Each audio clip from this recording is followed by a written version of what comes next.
পর্যন্ত মানুষ রাস্তায় নামতো পরিবর্তনের জন্য প্রতিটা নির্বাচনের প্রাককালে।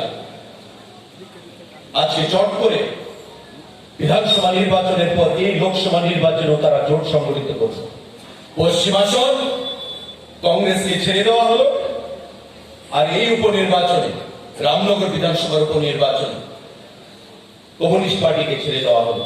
আমি আপনাদের বিবেকের কাছে প্রশ্ন রাখছি বন্ধুরা, যে রাজনীতিতে মানুষের একটা বেসিক থাকতে হয়, যে আমার রাজনৈতিক প্রধান প্রতিদ্বন্দ্বীকে এই রাজ্যে যারা কংগ্রেস করেছেন, যারা ধর্মনগর থেকে সাবরুম পর্যন্ত পরিবর্তনের জন্য ময়দানে কাঁপিয়েছেন, কংগ্রেসের হাত দিয়ে এই রাজ্যে পরিবর্তন আসেনি। এই রাজ্যে পরিবর্তন এনে দিয়েছে ভারতীয় জনতা পার্টি, ভারতীয় জনতা পার্টি, ভারতীয় জনতা পার্টি। নরেন্দ্র মোদীর নেতৃত্বে এই রাজ্যে পরিবর্তন এনেছে। এই রাজ্যের নেতৃত্বে ছিলেন তদানীন্তন প্রাক্তন মুখ্যমন্ত্রী বিপ্লব কুমার দেব, প্রদেশ সভাপতি হিসেবে আমরা দেখেছি রাজ্য থেকে চষে বেরিয়েছেন, পরিবর্তন এনেছেন। আজকে সেই সরকারটাকে ফেলে দিতে চাইছেন বন্ধুরা। মেনে নেবেন বাম বিরোধী মানুষ? মেনে নেবে এই রাজ্যে যারা দীর্ঘ 25 বছর সিপিএম এর বিরুদ্ধে লড়াই করেছে? আমরাও একসময় সিপিএম এর বিরুদ্ধে লড়াই করেছি, ছাত্র যুব আন্দোলনের সঙ্গে যুক্ত ছিলাম।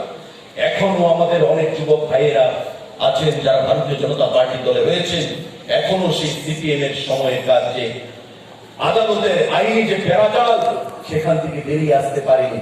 আমি মন্ত্রী হয়েছি, বিধায়ক হয়েছি, এখনো বাড়িতে সমন যাচ্ছে সিপিএম এর আমলের সেই আন্দোলনে, সিপিএম এর দেওয়া, সিপিএম এর পুলিশের দেওয়া সেই আন্দোলনের সমন এখনো যাচ্ছে, কোর্টে এখনো আসতে হচ্ছে। বন্ধু, আমাদেরকে মুক্ত করেছে ভারতীয় জনতা পার্টি, আমাদেরকে মুক্ত করেছে নরেন্দ্র মোদীজি, অমিত শাহ, জেপি নাড্ডাজি, বিপ্লব দেবজি সেই নেতৃত্বে ছিলেন ত্রিপুরা রাজ্যে। আর এই রামনগর উপনির্বাচনে আপনাদের হয়ে লড়াইটা করেছিলেন স্বর্গীয় বিধায়ক সঞ্জিত দত্ত মহোদয়। আজকে উনি চলে গেছেন, কোনদিন আপোষ করেননি, কোনদিন আপোষ করেননি কমিউনিস্ট পার্টির সঙ্গে। আমার মনে আছে এখনো, আমি যুব কংগ্রেস সভাপতি ছিলাম। 2013 সালের এই নির্বাচনে এই 24 নম্বর বুথে জয় সুন্দরী যে বুথ আপনাদের পার্শ্ববর্তী রয়েছে, বুথ ক্যাপচার করে তদানীন্তন বিধায়ক সন্ধ্যা 7টার সময় মেরে আমাদের পুলিশ এজেন্টদেরকে বের করে বুথ ক্যাপচার করে 60 না 64 বুথে এই বিধানসভায় জয়ী হয়েছিলেন। আমি যখন বললাম যে কাকু তুমি তো রিকাউন্টিং করাতে পারতে, তুমি পোলিং করানোর সুযোগ ছিল, আমাকে বলছে যে আমি যদি রিকাউন্টিং করাই বা রিপোলিং করাতাম আমার ছেলেদেরকে আমি বাঁচাতে পারতাম না। আমাকে হুমকি দেওয়া হয়েছে যে আসন ছেড়ে দাও, আমার ছেলেদেরকে যদি বাঁচতে হয় রক্ত গঙ্গা বইয়ে দেব। যদি আবার উপনির্বাচন হয় বা রিকাউন্টিং হয়, আমি জানি রিকাউন্টিং হলে আমি আবার সেখানে জয়ী হতাম, 1 ফুটে হলেও আমি সুরজিৎ দত্ত জিততাম, কিন্তু আমি শশধর দত্তের ছেলে, আমি রিকাউন্টিং করাবো না। হেরে গেছি, মাথা ফেটে নিয়েছি, কোন অবস্থাতেই আমি আমার ছেলেদেরকে মারতে পারবো না, কারণ সরকার অলরেডি সিপিআই এর হয়ে গেছে বন্ধুরা। তাই ছেলেদেরকে বাঁচানোর জন্য যিনি আত্মবলিদান দিয়েছেন, সেই সুরজিৎ দত্তের আত্মবলিদানকে আমাদের মনে রাখতে হবে। কংগ্রেস কমিউনিস্ট পার্টির আদালত মেনে নেব না, সারা দেশে আমরা মেনে নেয়নি, এই রাজ্য আমরা মেনে নেব না বন্ধুরা। তাই উপনির্বাচনে আমাদের দীপক বাবুকে প্রার্থী হিসেবে আমরা মনোনীত করেছি, আমাদের জয়ী করতে হবে, এটা আমাদের নৈতিক দায়িত্ব। আর এই নির্বাচন এটা বিধানসভার উপনির্বাচন, পরিবর্তন হওয়ার কোন সম্ভাবনা নেই, সরকার করে যাবে না। আরো 4 বছর আমাদের সরকার রয়েছে। আছেন তফজ্জল হোসেন, বক্সনগরের সংখ্যালঘু মানুষ, সমস্ত সম্প্রদায়ের মানুষ রেকর্ড ভোটে তফজ্জল বাবুকে জয়ী করেছে, জামানত বাজেয়াপ্ত হয়ে গেছে।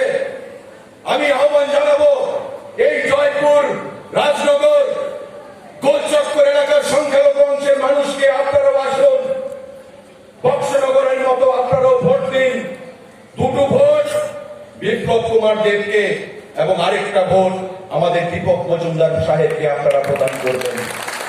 আমরা দায়িত্ব নিয়ে বলছি, মোদীজি বলেন সবকা সাথ সবকা বিকাশ, সবকা বিশ্বাস, সবকা প্রয়াস। কাউকে বাদ দিয়ে, কোন অংশের সম্প্রদায়কে বাদ দিয়ে প্রত্যেকের বিকাশ সম্ভব হবে না, দেশের উন্নয়ন সম্ভব হবে না। আমাদের দেশকে আমাদের রাষ্ট্র বিশ্বগুরু তৈরি করার স্বপ্ন মোদীজি যে গ্রহণ করেছেন সেটা কখনো বাস্তবে পরিণত হবে না একটা অংশের সম্প্রদায়কে বাদ দিয়ে। হিন্দুরা যেমন থাকবে, সংখ্যালঘুরা থাকবে, প্রতিটা অংশের মানুষ থাকবে, তবেই ভারত আবার জগৎ সভায় শ্রেষ্ঠ আসন লবে বিশ্বগুরু হিসাবে এই পৃথিবীতে আত্মপ্রকাশ করবে। এটাই আমাদের লক্ষ্য। আজকে তাই বৎসনগরের মানুষ তফজ্জল বাবুকে রেকর্ড ভোটের ব্যবধানে জয়ী করেছেন।